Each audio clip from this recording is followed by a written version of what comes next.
convidou um dos fariseus para que fosse jantar com ele. Jesus, entrando na casa do fariseu, tomou lugar à mesa.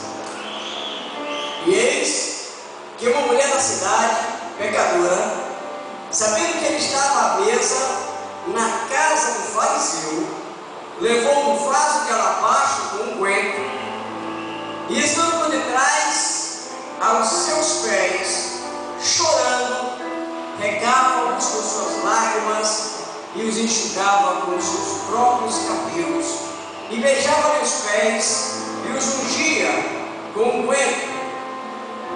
Ao ver isto, o fariseu que o convidara disse consigo mesmo: se este fora profeta, bem saberia quem e qual é a mulher que lhe tocou, porque é pecadora.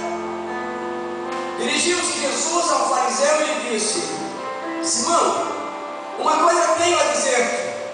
Ele respondeu: dize a mestre. Certo credor tinha 2 devedores. Um lhe devia 500 denários e o outro 50. Não tendo nenhum dos dois com que pagar, perdoou-lhes a ambos. Qual deles, portanto, o amará mais? Respondeu-lhe Simão: suponho que aquele é quem mais perdoou. Replicou-lhe: julgaste bem. E voltando-se para a mulher, disse a Simão: vês esta mulher? Entrei em tua casa e não me deste água para os pés. Essa, porém, regou os meus pés com lágrimas e os enxugou com os seus cabelos. Não me deste ósculos. Ela, entretanto, desde que entrei, não cessa de me beijar os pés. Não me ungiste a cabeça com óleo, mas esta com bálsamo ungiu os pés.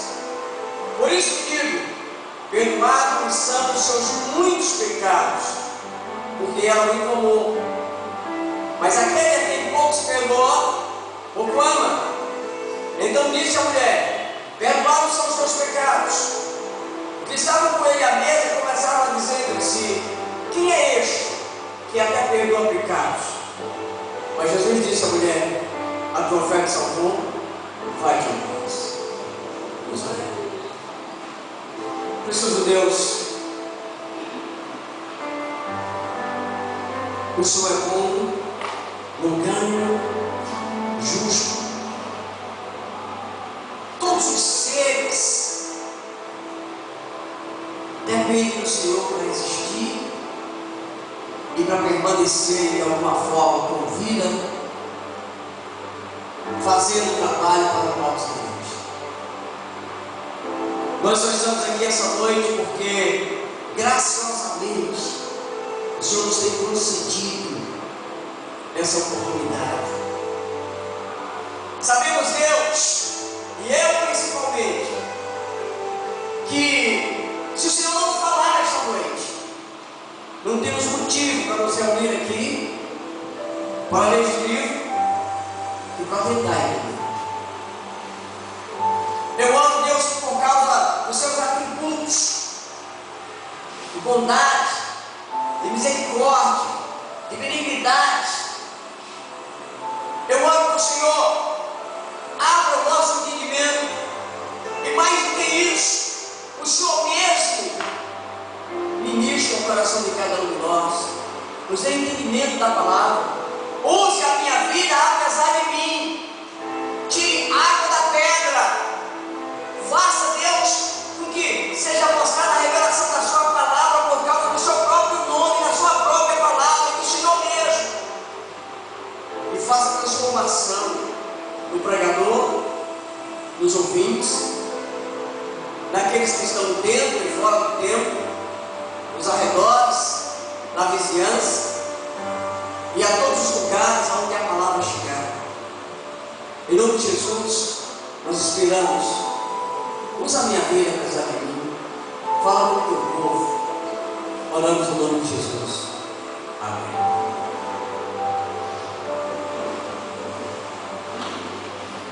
Nós temos um texto bem interessante onde duas pessoas, além da multidão que seguia Jesus, têm a mesma oportunidade. E estas duas pessoas, obviamente, além dos que estavam vendo a cena acontecer, poderiam poder se aproximar de Jesus, gastar a sua oportunidade, cada um como julgasse melhor. Eu sempre questiono, quando eu leio um texto como esse, eu questiono a mim mesmo, se eu tivesse a oportunidade que essas pessoas tiveram, uma oportunidade de encontrar Jesus frente a frente, no formato de um homem, em que eu pudesse vê-lo e ouvi-lo, e reciprocamente ele me visse, ouvisse, e eu tivesse a oportunidade de dirigir a ele uma palavra, o que eu lhe diria? O que eu lhe pediria? Ou agradeceria? Ou reclamaria? Qual seria a minha palavra diante do Senhor? Como eu gastaria a minha oportunidade se eu pudesse, por algum motivo, ter uma chance das condições que esses dois tiveram? Eu estou colocando bem claro nas condições, para que alguém me diga, mas dá para falar com Jesus, vou para o quarto e oro, e aí eu falo com Jesus, tem oportunidade toda hora, todo minuto, todo instante. É possível que você faça isso, só não sei se você vai ter a resposta de forma audível.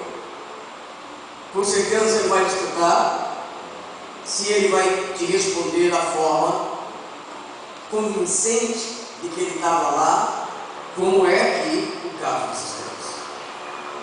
Aqui nós temos dois contrastes. Nós temos um homem que convidou Jesus para fazer uma refeição na casa dele. E esse homem, ele é o representante da dedicação religiosa, você não fariseu, o homem da casta mais rígida da religião judaica. Esse homem que convidou Jesus, Jesus foi para fazer a refeição com ele e tomou lugar à mesa, o que nós lemos no texto, junto com os judeus que observavam. E do outro lado nós temos uma mulher que é representante da impureza. Nós temos uma mulher que é descrita no próprio texto como uma pecadora. Nós sabemos o nome do homem. Jesus chama o homem pelo nome, falando Simão. Nós não sabemos o nome da mulher. Quem é a mulher? Qual é o nome dela? De onde veio? A única coisa que nós temos a respeito desta mulher é um adjetivo. E não é um adjetivo próprio, é um adjetivo taxativo, que descreve a mulher na pior condição que alguém poderia ser descrito: uma pecadora. Nós temos Simão e a pecadora, ambos com a mesma chance, com a mesma oportunidade, diante de Jesus. Jesus estava como hóspede de Simão. Aparentemente, Simão, dentro daquilo que cabia no seu entendimento, estava oferecendo a Jesus uma refeição, um momento de comunhão com Jesus aparente. E ele observa o que Jesus faz. Nós vamos ter uma mulher que vai entrar na história sem ser convidada, arriscando inclusive a própria vida, porque esta mulher, ao chegar no local, ela é taxada pelo próprio evangelista como alguém pecadora. O texto diz Versículo 37. Eis que uma mulher da cidade, pecadora, sabendo que ele estava à mesa na casa do fariseu, levou um vaso de alabastro com o guento. Nós temos agora Jesus numa mesa, esperando ser servido, esperando fazer a refeição, e nós temos por trás de Jesus uma mulher com quem ninguém quer se associar. Um homem rico, uma mulher pobre. Um homem religioso, uma mulher pecadora. Um homem respeitado, uma mulher a ponto de ser apedrejada. Um homem com muitos relacionamentos da alta sociedade e uma mulher representando a escória da sociedade. E no meio, entre um e outro, Jesus. Os contrastes não param só aí. Simão estava lá por direito, era a casa dele. A mulher estava lá de intrometida. Ela não foi convidada. Ela nem deveria estar lá na casa do fariseu. Agora, além de Simão, o texto nos mostra que todos os convidados, à exceção de Jesus, se indignaram pelo fato daquela mulher estar naquele local. Eu acho que as pessoas, qualquer um de vocês que já foram comer, quem já foi comer num restaurante, mesmo numa data comemorativa, Natal, Ano Novo, aniversário de casamento, celebração de aniversário de alguém, e você está lá na mesa, você já pediu a sua maminha, uma picanha, ou seja lá o que você pediu, ele está esperando, e assim que o garçom vai chegando com aquela comida cheirosa, apetitosa, já tem gente com água na boca agora. E vai chegando, então você está se preparando, estimulado para pegar um garfo e prontamente começar a trabalhar. Entra um mendigo, e o mendigo vai até a sua mesa. E o pior, você recebeu ali a batata frita, a maminha, o baião, ou sei lá o quê. Quando você vai tirando do seu prato, o mendigo mal cheiroso chega lá e diz assim: estou com tanta fome, me dá um pouquinho de comida. Essa é uma situação que eu não conheço uma única pessoa que diga: não, eu fico satisfeito quando ele entra lá e vai me pedir comida. Ainda não encontrei alguém que tenha passado por uma cena dessa e tenha ficado feliz. 100% das pessoas com quem eu já conversei sobre isso se indignam. A primeira colocação é: como é que o restaurante deixa o mendigo entrar? Depois: meu amigo, eu estou comendo, se você esperar o final, eu deixo alguma coisa para você. Ou qualquer coisa desse tipo. Ou você mesmo diz: não, vai embora, vai embora. Todas as reações são reações de repúdio à presença daquele mendigo, daquele pedinte na sua mesa. Ele foi lá tirar o seu prazer de comer, foi mostrar para você que você está bem abastecido e ele não tem nada, que você está cheiroso e ele mal cheiroso, que você vai sair dali de barriga cheia e ele quer só um pouco daquilo que você está comendo. No entanto, por causa do contraste, isso é terrivelmente desagradável para a maioria das pessoas, ou para todas com quem eu já conversei. Ele vai filar sua boia, vai tentar levar um pouco do que você está pedindo.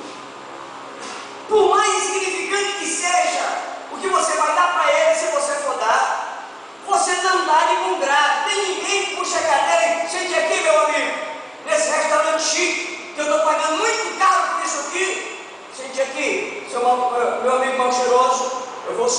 seu mau cheiro, aqui do meu lado, vou dividir com você a picanha maturada que eu acabei de pedir. Eu não conheço ninguém que fez isso. Agora, esta mulher, da cena que estamos colocando, ela não foi pedir dinheiro, ela não foi pedir comida, e muito provavelmente não estava mal cheirosa. Certamente colocou a sua melhor roupa, porque o texto diz que ela soube que Jesus estava na casa do fariseu. E no texto nós vamos ver que havia um desejo, e não apenas no texto, implicitamente, mas explicitamente, pelas atitudes da mulher, nós vamos ver que ela deu o melhor que ela tinha. Ela não foi buscar, ela foi dar. Ela não foi pedir serviço, ela foi servir. Apesar disso, os amigos dos fariseus, ao declararem uma cena, eles se indignam com a presença da mulher. Vamos ver o texto. Versículo 39. Ao ver isto, o fariseu que o convidara disse consigo mesmo: se este fora profeta, saberia qual é a mulher que ele tocou, porque é pecadora.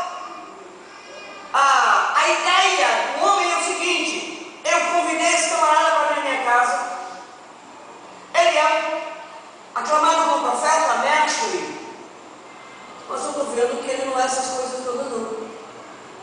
Foi uma mulher pecadora, ele se diz um homem santo. A mulher chega perto dele, toca nos pés dele, aproxima-se dele, unge os seus pés, beija os seus pés, enxuga os pés dele, molha de lágrimas, enxuga com os cabelos. E ele não teve nenhuma revelação, o Espírito não trouxe nada. Bem, a diferença vista pelas pessoas era pelo pecado de cada um conseguir enxergar. E esta noite eu queria falar sobre como nós vemos os nossos próprios pecados e quanto isso significa em termos de gratidão para aquele que perdoou os nossos pecados.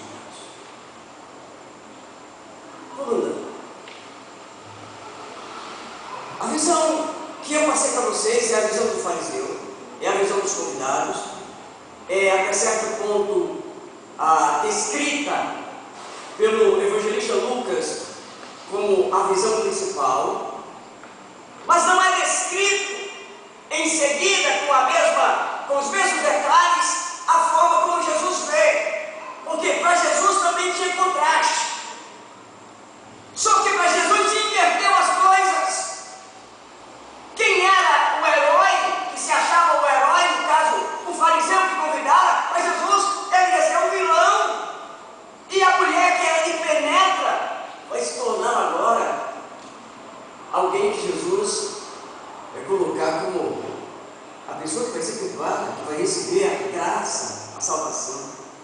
A forma como Jesus vê é diferente. Mas é diferente em função de como nós próprios nos vemos. Vamos lá. A mulher desconhecida de Jesus, mas conhecida do fariseu. Provavelmente uma prostituta, porque é tratada como uma pecadora. O fato de ela estar viva se deve ao fato de nunca terem encontrado ela em flagrante. Todo mundo sabia que ela era prostituta ou pecadora, ou como queira dizer, mas ninguém pegou ela em flagrante delito como aquela outra que o texto fala em que ela foi levada a Jesus para ser apedrejada.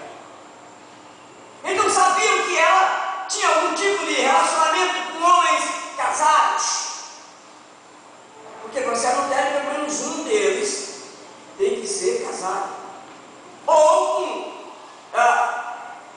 tinha relacionamento com pessoas, qualquer outro homem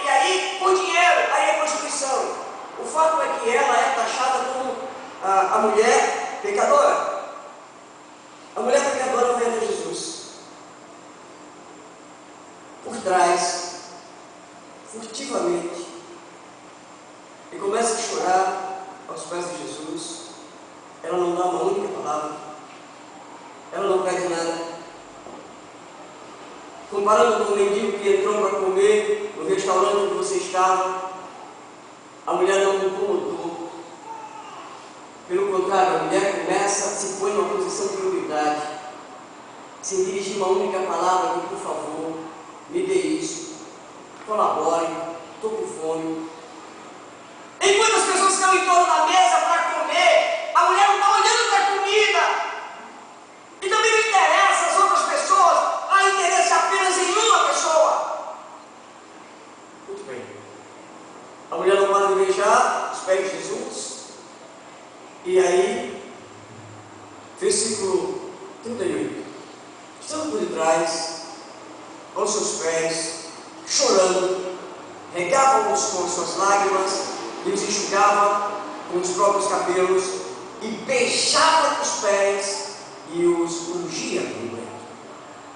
Ao ver isto, o fariseu que o convidara disse consigo mesmo: se este fosse profeta, bem saberia quem e qual é a mulher que ele tocou, porque é pecadora.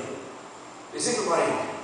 Dirigiu-se Jesus ao fariseu e lhe disse: Simão, uma coisa tenho a dizer-te. Ele respondeu: dize a mestre.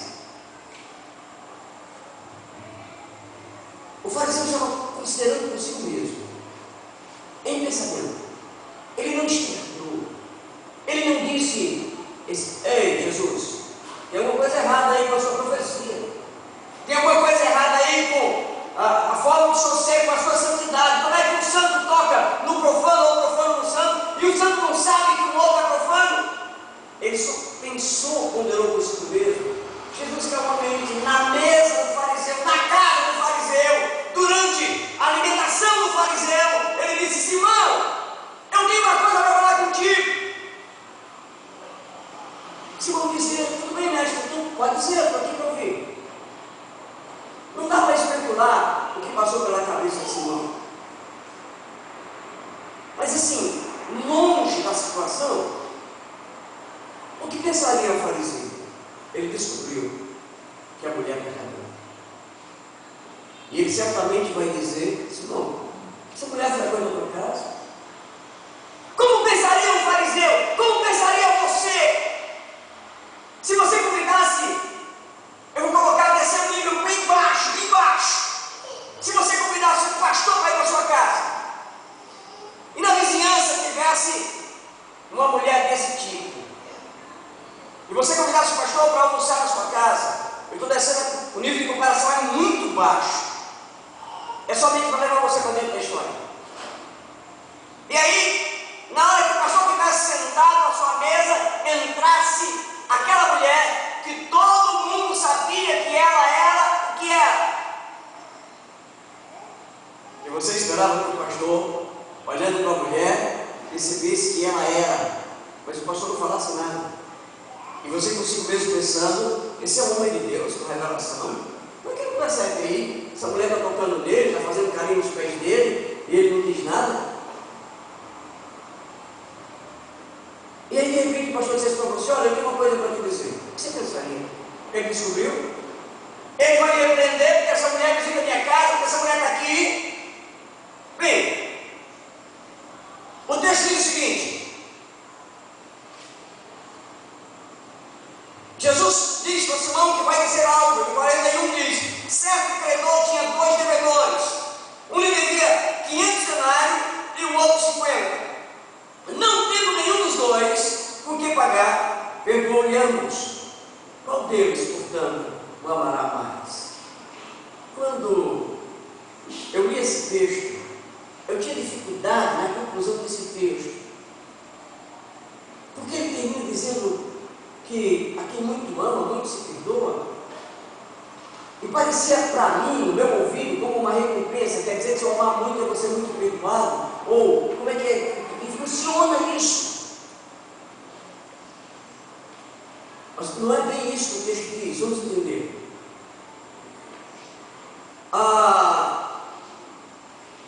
Jesus propõe para o fariseu o seguinte: tinha um homem que devia uma dívida, dois devedores do mesmo patrão. Um devia uma quantia e o outro devia 10 vezes o que o primeiro devia. Um devia 50, o outro devia 500 denários. Nenhum dos dois podia pagar, nem o que devia 50, nem o que devia 500, tinha condição suficiente para pagar o patrão. E Jesus continua a história. E aí o patrão perdoou os dois. Versículo 42. Não tendo nenhum dos dois o que pagar, perdoou-lhe ambos. Qual deles, portanto, o amará mais? Jesus diz o seguinte: o patrão que tinha os dois empregados chamou os dois: você me deve 50 denários, você me deve 500 denários. Vamos colocar numa situação mais próxima da gente. Você me deve 5.000 reais, você me deve 50.000 reais. Quando você vai pagar os 5.000 reais? Patrão, eu não tenho que pagar os 5.000, eu já olhei, eu não tenho que pagar. E você, quando vai me pagar os 50.000 reais? Patrão, também não tenho como pagar. É muito dinheiro para mim, eu sei que eu estou devendo, mas eu não tenho muito dinheiro. E o patrão disse: tudo bem, não precisa pagar, está perdoado, você não deve mais nada, pode ir para casa. Daqui para frente, ninguém vai lhe cobrar, esqueça a dívida, estamos dois perdoados, está liquidada a dívida para sempre. E Jesus faz a pergunta para o fariseu: qual dos dois vai amar mais o patrão? O fariseu responde: eu suponho, mestre, que aquele que devia 50.000 vai amar mais. Ele amará certamente mais o patrão do que aquele que devia 5.000. E Jesus disse para ele: julgaste bem. Julgaste bem. Vamos ler no próprio texto. Ele diz, versículo 42: não tendo nenhum dos dois o que pagar, perdoou-lhe a ambos. Qual deles, portanto, amará mais? Respondeu Simão: suponho que aquele a quem mais perdoou. Replicou-lhe Jesus: julgaste bem. E voltando-se para a mulher, disse a Simão. É interessante. Por que Jesus se voltou para Simão e falou para Simão? Jesus se volta para a mulher que está nos pés dele. E aí ele se volta para a mulher e fala para Simão. E a colocação de Jesus é uma colocação que provavelmente vai fazer você se avaliar esta noite, porque esse é o objetivo da pregação. Ele diz em seguida: e voltando-se para a mulher, versículo 44, disse Simão: veja, mulher, entrei em tua casa e não me deste água para os pés. Era hábito do oriental, ao receber um convidado de honra, levar uma bacia e lavar os pés do convidado. Isso demonstrava quanta honra esse convidado tinha. Jesus entrou, já foi direto para a mesa, como alguém que não tem tanta importância. O fariseu pensou que Jesus não percebeu. Assim como talvez você pense que Jesus não percebe a forma como você o trata, o tempo que você tem para Ele, o tempo que você o ignora. Ele coloca: entrei em tua casa e não me deste água para os pés. Esta, porém, regou os meus pés com lágrimas e os enxugou com os seus próprios cabelos. Sabe, a mulher não levou uma toalha porque talvez nem pensou nisso, mas ao chegar dentro de Jesus, só fazia chorar, e chorava com muitas lágrimas, porque molhava os pés de Jesus.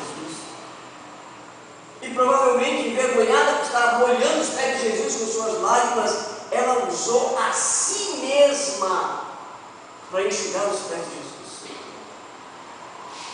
Se você perceber, ela não usou os cabelos por mero acaso, ela usou a si própria. Ela podia ter pego a manga da roupa comprida, a barra da saia, ou qualquer coisa para enxugar, mas ela enxugou com ela própria. Vamos continuar. Jesus diz: entrei em tua casa, onde deste água para os pés, esta porém regou os meus pés com lágrimas e me enxugou com os seus cabelos. Não me deste ósculo. Você já viu um filme árabe e alguns filmes judaicos, onde as pessoas que entram, o convidado que entra, se ele é alguém da família ou considerado íntimo, o árabe, assim como o judeu, ele dá um beijo, ele beija, ele é um beijo do lado, mas ele faz isso, mostrando que aquela pessoa é íntima, é como se fosse da família. O judeu só faz isso com alguém que ele considera da família, assim como o árabe também. E ele diz, Jesus disse: eu entrei na tua casa, você nem lavou meus pés, me trouxe bacia, essa mulher chora, molha meus pés e enxuga os próprios cabelos. Você não me deu um ósculo, um beijo. E ele diz: entretanto, desde que entrei, não cessa de me beijar os pés. O árabe beija o rosto, a mulher estava beijando os pés. Para o judeu, os pés é o lugar mais sujo do corpo, assim como para o árabe. Se você for uma mesquita, o árabe põe o calçado lá de fora, ele não entra na mesquita calçado. A mesquita é a igreja do árabe, aonde ele está lá adorando Allah. Ele põe o calçado fora. E isso não veio realmente do árabe, isso começa com o povo de Deus e é estendido. Você vai encontrar Moisés diante da sarça ardente e Deus vai dizer para Moisés: tira as sandálias dos teus pés, porque o lugar que pisa é santo. Você vai encontrar a visão de Isaías. Isaías está vendo um alto e sublime trono e os anjos estão em torno. E os anjos têm 3 pares de asas, com 2 asas cobrem o rosto, com 2 asas se sustentam voando e com 2 cobrem os pés. Por quê? No entendimento da religião, os pés é um local onde pega pó, sujeira, é onde você vai para todo local. Quando você vai para um lugar contaminado, o local mais fácil de você se contaminar do local são os pés. No cemitério, por exemplo, você pode pegar alguma coisa, se você não estiver bem calçado no cemitério, dependendo do tipo de cemitério que você está indo, num pântano, os pés podem ser o local de entrada para a contaminação. E aí, o que Jesus está dizendo é: você me descuidou completamente, não me deu sequer um beijo no rosto, essa mulher está beijando os meus pés. Ela está se tornando tão desprezível diante de mim. Ela não se acha digna de tocar com a outra parte do meu corpo. E ela está beijando os meus pés. Ele diz: não me ungiste cabelo santo com óleo. Você sabe, também na cultura judaica, no meio dos hebreus, e orientado de uma certa forma, quando alguém chega cansado na casa dele, uma forma de relaxar, de descansar, além de colocar os pés dentro de uma bacia de água e depois enxugar, se passa azeite no rosto, isso ajuda a relaxar. Ele disse: você não trouxe óleo, não me ungiste a cabeça com óleo, mas esta com bálsamo ungiu os meus pés. A mulher pegou o bálsamo, que na outra versão nós vamos ver que ele é muito precioso, é nardo, talvez seja a coisa mais preciosa que ela tinha em casa. Ela leva isso e ao quebrar o cântaro, ela vai ungir os pés de Jesus. Jesus diz: você não passou azeite, que é uma coisa relativamente comum e barata. Essa mulher trouxe bálsamo que é caro e incomum está passando nos meus pés. Pessoal, por isso eu te digo, perdoados são os seus muitos pecados, porque ela muito amou. Mas aquele a quem pouco se perdoa, pouco ama. Vamos entender.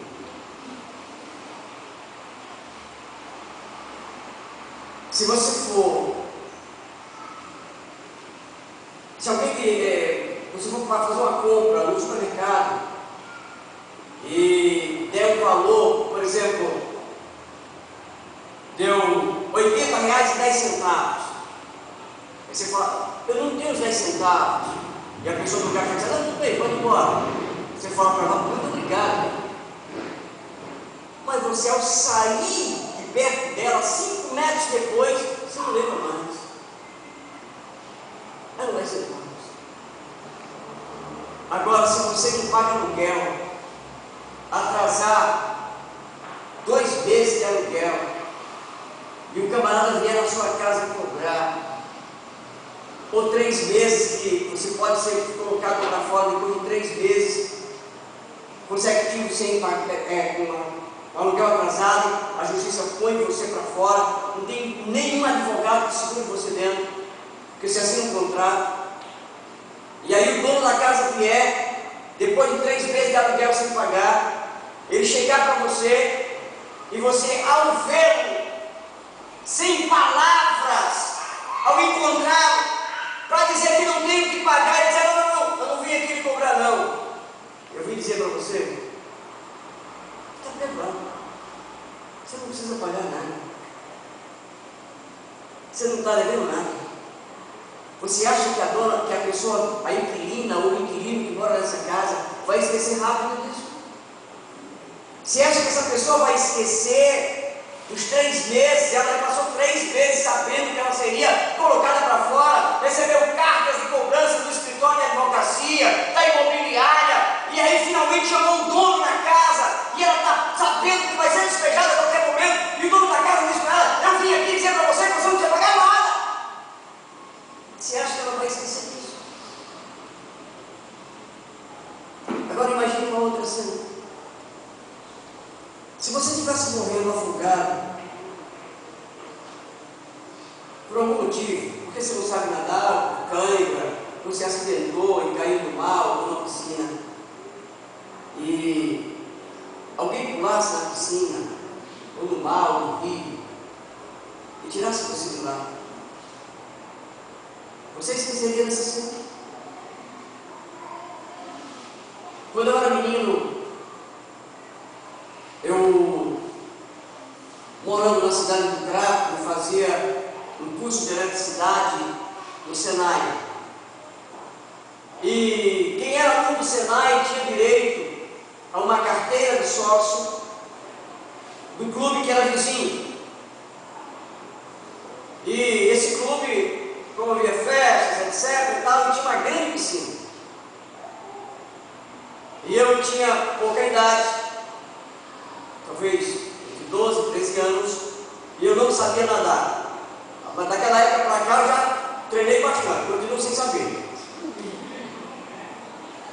Mas eu sabia bem menos, né? Agora não é que eu não saiba, é que se entrar eu vou cansar depois da segunda abraçada, eu não é isso. E eu pulei na piscina, num local fundo, e depois de algumas tentativas de sair do local, eu não consegui. Cada vez que eu fazia força a mais, eu descia. E aquilo não é um momento bom. Você sabe que você não vai sair. Você sabe que se não acontecer alguma coisa com você, você vai morrer. Então você emprega toda a sua energia fazendo da forma errada, se batendo, se mexendo. Foi o que eu fiz. Tudo que eu podia fazer eu fiz. E quanto mais eu me mexia, mais eu afundava. Se eu tivesse que eu ficar relaxadamente, eu subiria. Talvez eu tivesse tentado. mas eu não sabia. E quando eu estava já engolindo água, alguém pegou em mim e empurrou até a borda. Eu fui até a borda da piscina, cansado, exausto, eu subi. Eu não consegui mais do que subir a borda e deitar. E fiquei deitado, não sei por quantos minutos, exausto. Depois de já ter bebido uma boa parte de água. E finalmente, quando eu tive condição, eu abri os olhos e procurei quem foi a pessoa que tinha me empurrado para me salvar, porque eu queria agradecer. Ainda hoje não sei. Tinha muita gente, não sei que pessoa fez. Eu imagino que tenha sido um homem, mas pode ter sido uma mulher. Não sei, não agradeci. Eu posso imaginar a cena de volta, posso sentir, pensando a temperatura da água, fico cansado em pensar no esforço que eu fiz. Lembro quando eu abri os olhos olhando, ninguém, as pessoas estavam diferente, todo tomando banho e tal, tranquilo, pulando, os meninos, os grandes pulando, e eu me levantando e procurando quem me salvou. Ainda hoje eu sou agradecido a essa pessoa. Eu não sei quem é, mas se eu a encontrar, eu gostaria muito de abraçar e dizer para ela: muito obrigado, você salvou a minha vida. Pelo menos até hoje. Eu sou devedor. E se essa pessoa fizesse alguma coisa, precisasse de alguma coisa, eu sei que eu teria, de alguma forma, que servir, porque a minha vida poderia ter ido embora naquele dia. Eu me tornei devedor.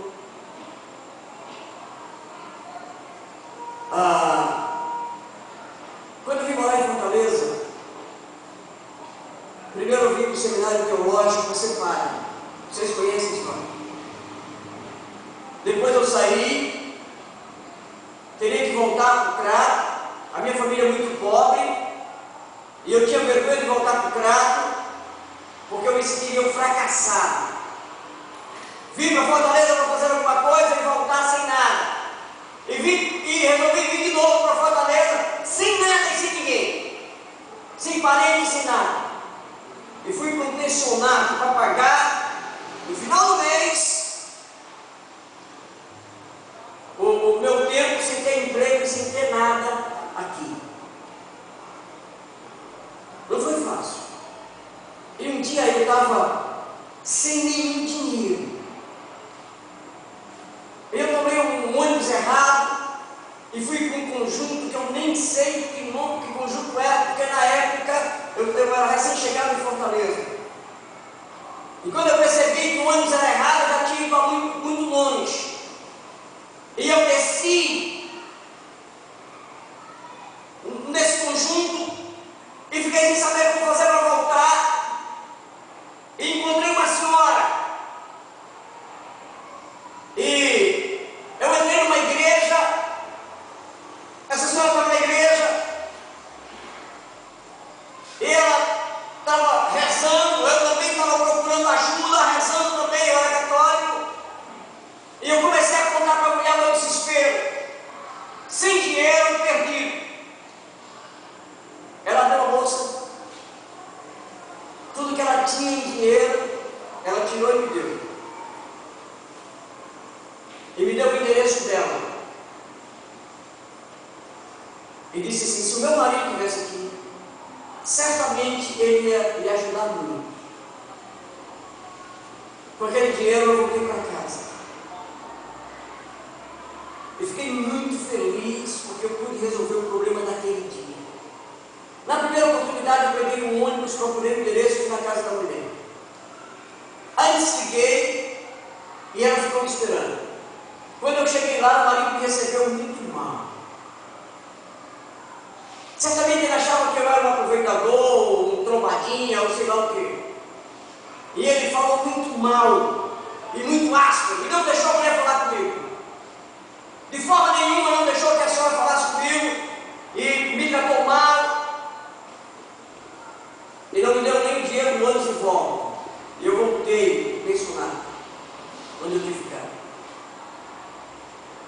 durante muitos anos, toda vez que era o Dia das Mães, eu comprava um cartão, escrevia naquele endereço e botava no correio, agradecendo, dizendo para essa mulher que ela foi uma mãe para mim.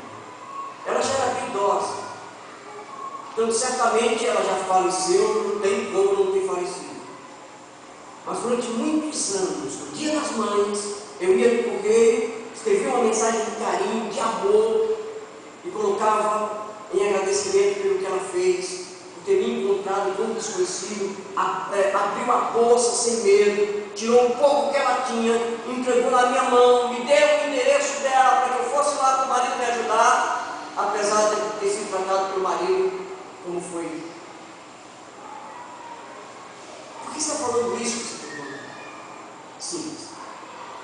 Eu me senti devedor desta mulher, assim como me senti devedor daquele que me salvou da piscina. O que Jesus está tentando ensinar aqui nessa passagem é que esta mulher que enxugou os pés dele com as próprias lágrimas e que ungiu os pés com o bálsamo e foi perdoado o pecado dela, ele está dizendo, esta mulher olhou para si e consegue ver que é uma pecadora, e ela vem aos meus pés reconhecendo que é tal e se humilha nessa condição. Ela vê os seus próprios pecados. Quanto a Simão, ele não se vê um pecador, por isso ele não tem tanto interesse em estar dentro de Jesus. Ele não se vê como alguém que tenha tanto pecado que precisa ser perdoado. Afinal de contas, ele já é um fariseu. Religiosamente, ele já está seguindo alguma coisa. Ele não se sente devedor a Jesus. Por isso ele não ama Jesus como a mulher daquele jeito. A mulher consegue ver em Jesus algo que não vê ninguém. Simão não vê. É um mestre. Convidei para minha casa porque dá prestígio. O mestre veio na minha casa. Aqui entra você e eu.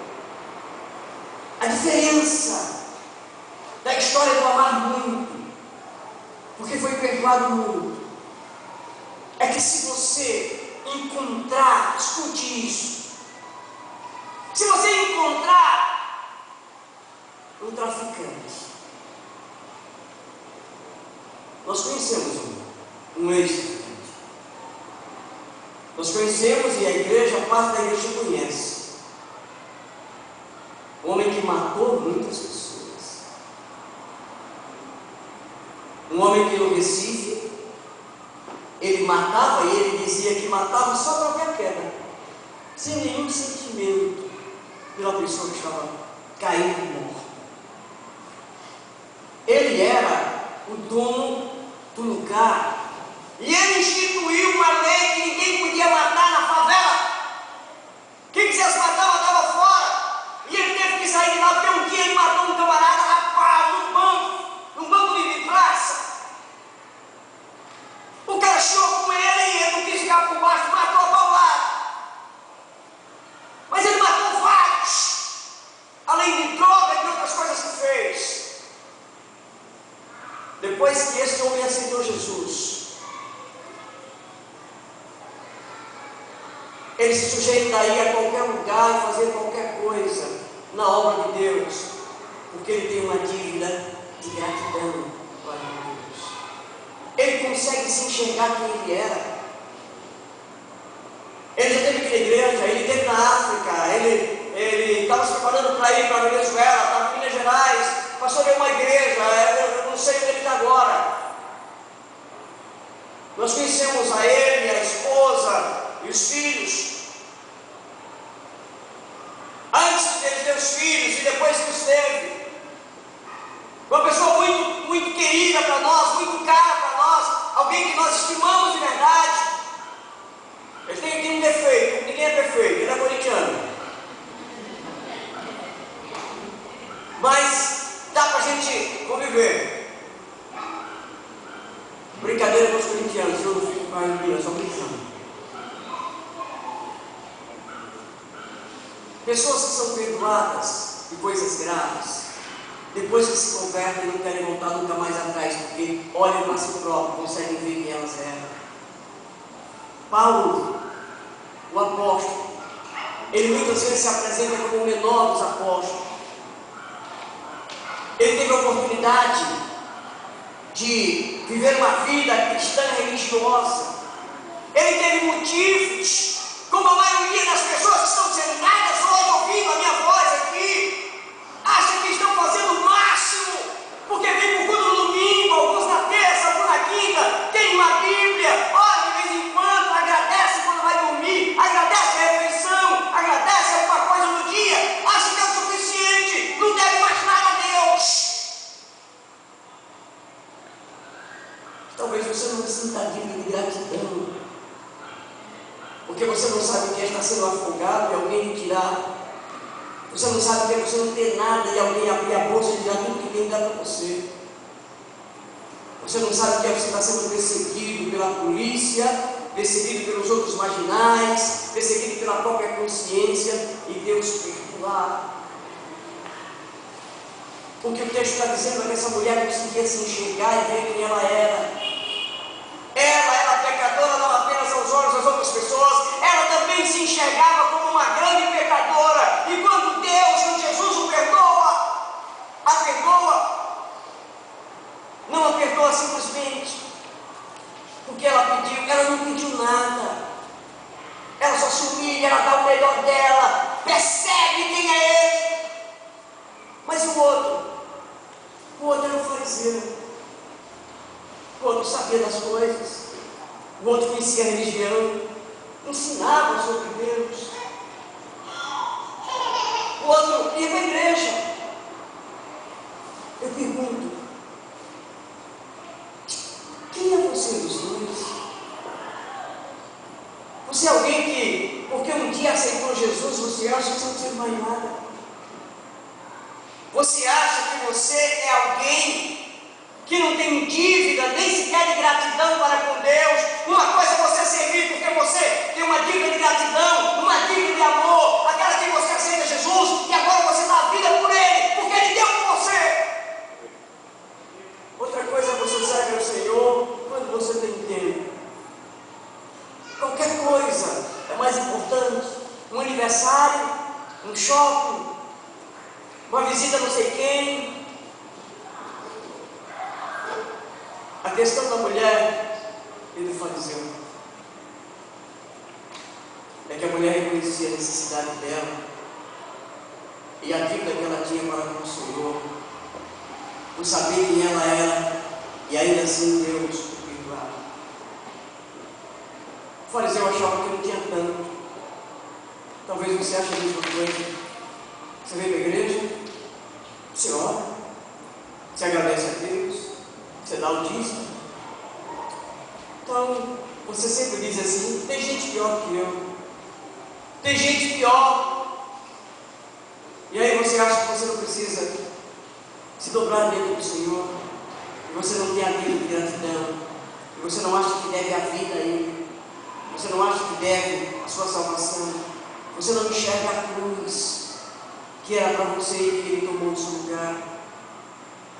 No final do texto diz assim, versículo 47: por isso te digo, perdoados são os seus muitos pecados, porque muito amor. Mas aquele a quem pouco se perdoa, pouco ama. Ele está dizendo: se você sente que eu estou perdoando porque coisa sua, você tem muita coisa, se é uma pessoa que quase não faz as coisas erradas, precisa de pouco perdão, você vai me amar pouco, porque você não consegue enxergar o tamanho da dívida. Você enxerga que está devendo 5.000, não 500, nem 50. E por isso talvez você não faça nenhum esforço. Por isso talvez Deus seja em último lugar, ou quando dá certo. No domingo que dá certo você vem para o culto. Quando dá certo você dá o dízimo. Quando dá certo você ora. Quando dá certo você lê a Bíblia. Quando dá certo você faz alguma coisa. Você acha que a forma como você vive é suficiente? Talvez por isso o seu amor seja tão puro. Ele diz ainda: então disse a mulher, versículo 48, então disse a mulher, perdoados são os teus pecados. Os que estavam com ele à mesa começaram a dizer assim: quem é este que até perdoa pecado?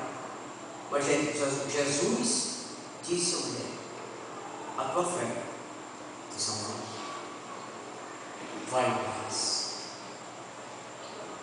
Sabe o que eu gosto nos evangelhos?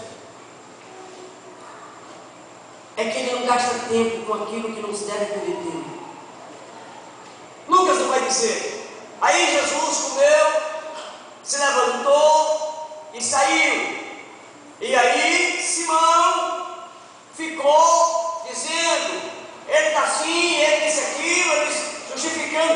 Deus não perde tempo com gente que não tem tempo para Deus. Se é o seu caso, se você já se acha tão bom, você faz pouca coisa errada, você até que nem era tão mal assim.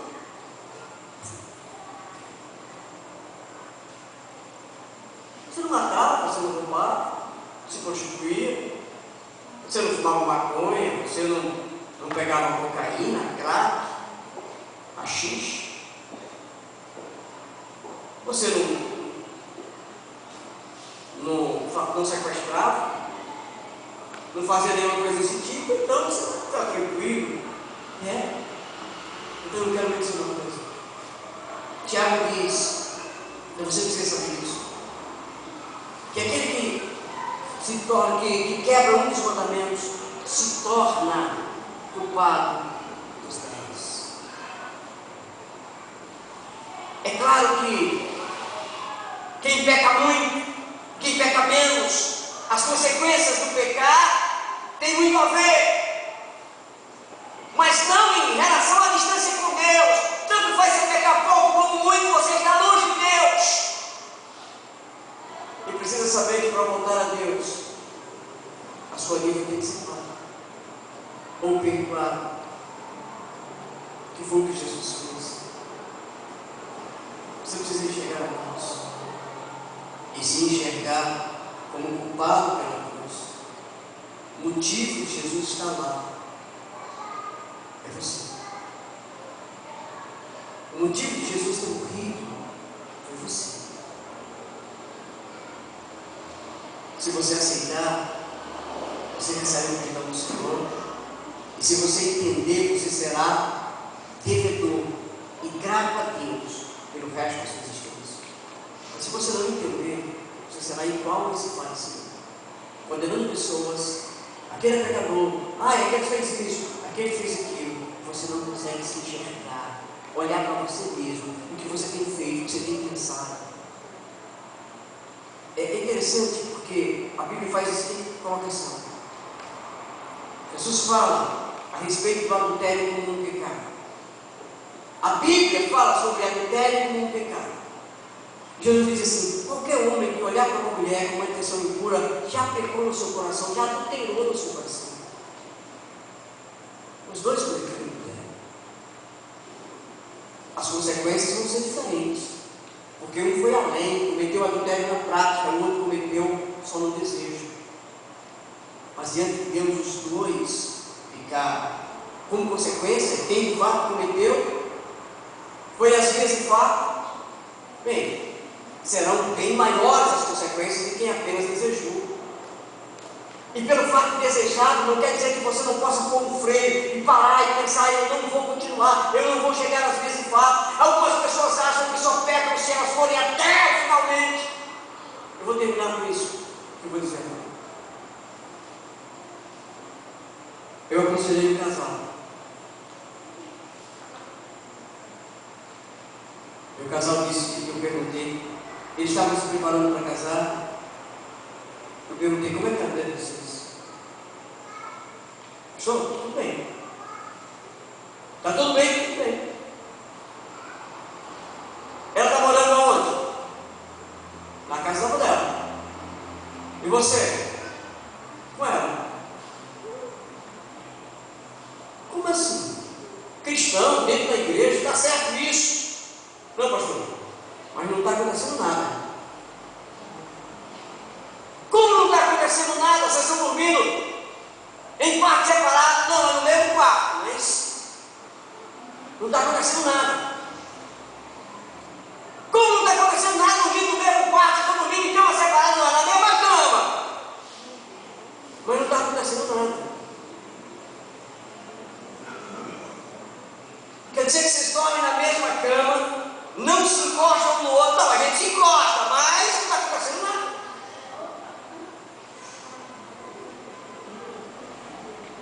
Como assim não está acontecendo nada? Vocês dormem de armadura? Não, é sem roupa, mas não está acontecendo nada.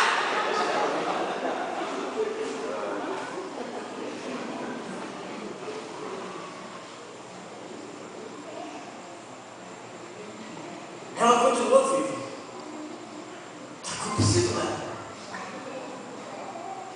Você entende? Algumas pessoas só acham que elas de fato fizeram alguma coisa muito grave, se no conceito delas elas praticaram um determinado tipo de coisa. Se elas vão até um determinado ponto, mas não ultrapassam aquele ponto, elas continuam colocando aquele ponto como daqui para lá é pecado, mas até aqui não é. Eu contei que vocês riram. Agora avaliem vocês quantas vezes vocês fizeram isso. Não exatamente dormindo com alguém, mas foram um pouquinho mais, foram um pouquinho mais, e um pouquinho mais. Só uma mentidinha, uma mentirinha. Levantei só um falsozinho. Fiquei com um troquinho, mas acabou. Não devolvi o que era dos outros, mas o objeto não era tão caro. Falei mal, mas não foi muito mal. Eu roubei, mas é uma coisa pequena, pouco valor. Qual é o seu limite? Só é pecado se roubar um banco? Um carro forte? Só é pecado se você estiver junto com aqueles homens que assaltaram o Banco Central? Filho? Se não, se for outro tipo de roubo, não é pecado?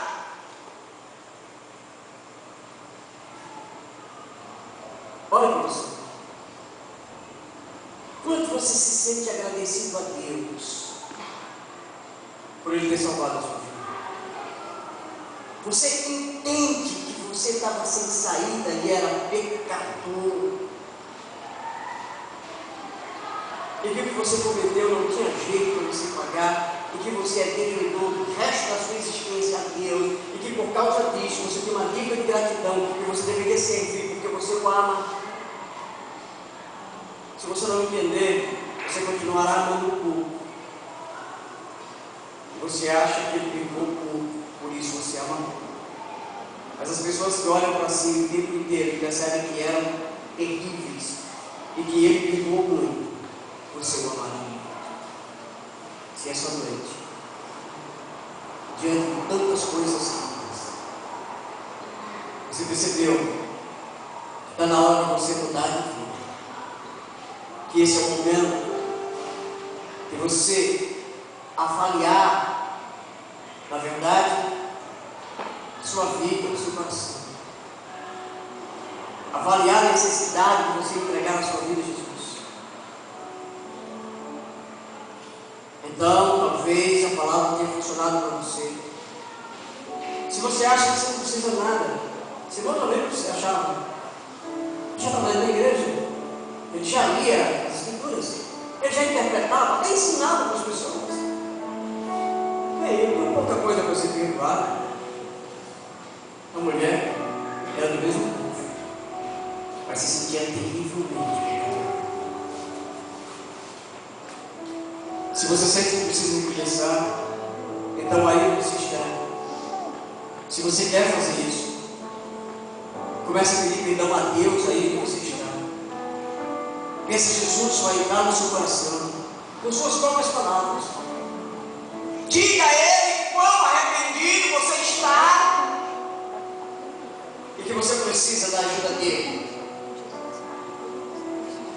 e que você se tornará devedor uma dívida de amor com Ele no resto da sua existência. Ore aí com esse chave. Peça perdão, peça que Ele entre no seu coração. E se depois você quiser saber como poderemos ajudar você, então você, ao final do culto, não vai embora sem falar comigo. Eu gostaria realmente de conversar com você. Se você está orando agora, pedindo perdão a Jesus, reconhecendo a sua necessidade da dívida de gratidão, então o que eu posso fazer é pedir para o Senhor ajuda você a chegar em lugares mais longe e transforma você como transformou Paulo, como transformou o nosso amigo traficante, o ex-traficante, e como transformou tantas pessoas. Queria que você ficasse de pé, vamos orar.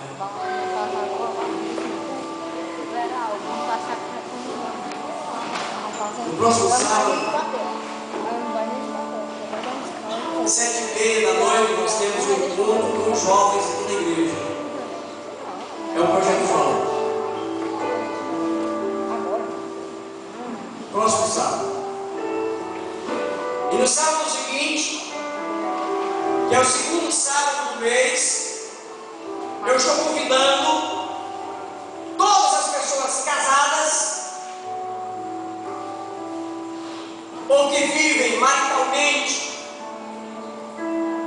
para estar aqui com o seu respectivo cônjuge, o homem junto com a mulher junto com o homem, para a gente começar o trabalho com casais. A igreja vai começar o trabalho e gostaria de convidar você para estar aqui, passando esse sábado que vem o outro. Primeiro sábado do mês, jovens. Segundo sábado do mês, nós vamos reunir com os casados. Casados ou que vivem maritalmente. Vem, porque a gente começa a trabalhar com casais, conversando numa linguagem que casais entendem. Há tanto para a gente aprender uns com os outros. Eu tenho tanto para aprender com vocês. Então, estejam aqui. Vamos orar.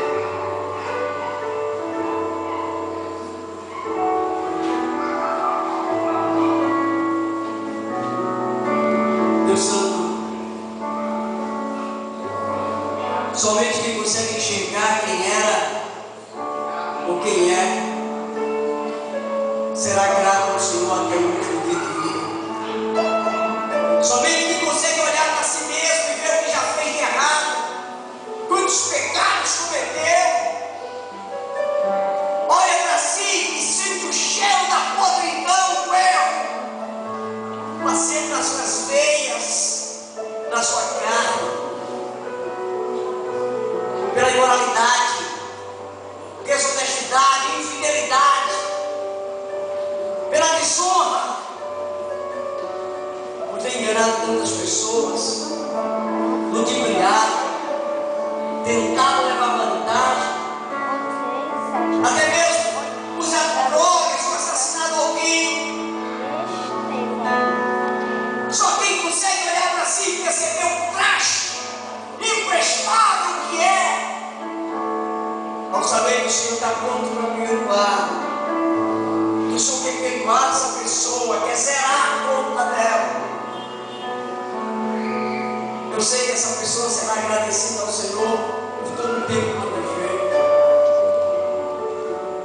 A minha oração essa noite é que o Senhor nos leve à consciência do nosso pecado.